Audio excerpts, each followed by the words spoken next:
Torture is wrong, right? Torture is immoral and ineffective, and that's why the US and international law prohibits the use of torture. In fact, the Universal Declaration of Human Rights by the UN states that no one shall be subjected to torture, or to cruel, inhumane, or degrading punishment or treatment. So endorsed by the UN and outlined in the Geneva Convention, torture, as recognized worldwide, is unacceptable. Then why, we ask, has the US used torture? Despite the law, despite inadmissible evidence, despite clear opposition to their actions, the US continues to support those who commit and authorize torture. What then could cause our foreign policy to be heading in that direction? Could it be the media? Could it be TV shows such as 24 or movies such as Zero Dark 30 that show the US's use of torture as practical and necessary to our nation's security?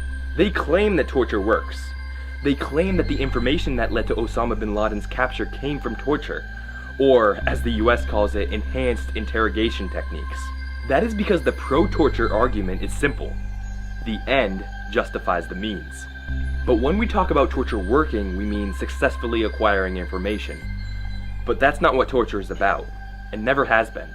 Torture is about power, revenge, rage, and cruelty. In fact, the only reliable result of torture is a false confession. If the goal is reliable information, torture is about the worst option. In fact, Colonel Stephen Kleinman, expert military interrogator, said in 2008 that the most effective method for consistently eliciting accurate and comprehensive information from even the most defiant individuals is through a patient, systematic, and culturally enlightened effort to build an operationally useful relationship. In fact, if the detainees that had led the CIA to bin Laden had been interrogated properly, the Al-Qaeda leader would have been caught much earlier, not 8 years later. It's become common knowledge that the tortured will say anything to make the pain stop, and that anything need not be truthful, as long as it's what the torturer wants to hear. But the negative effects of torture go beyond just physical distress, and into the brain. Neurobiologist Shane O'Mara of Trinity College in Dublin published findings of solid scientific evidence that suggests that repeated and extreme stress and pain affects memory and executive functions, such as planning and forming intentions. So the more torture that is applied means correspondingly lower chances of obtaining the desired information. So let's ask ourselves again, why is the US using torture? It is a human rights violation. It is immoral, ineffective, illegal, and undoubtedly doesn't work.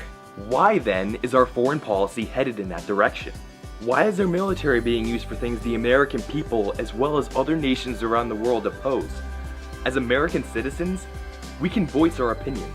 It won't be easy and it won't be quick.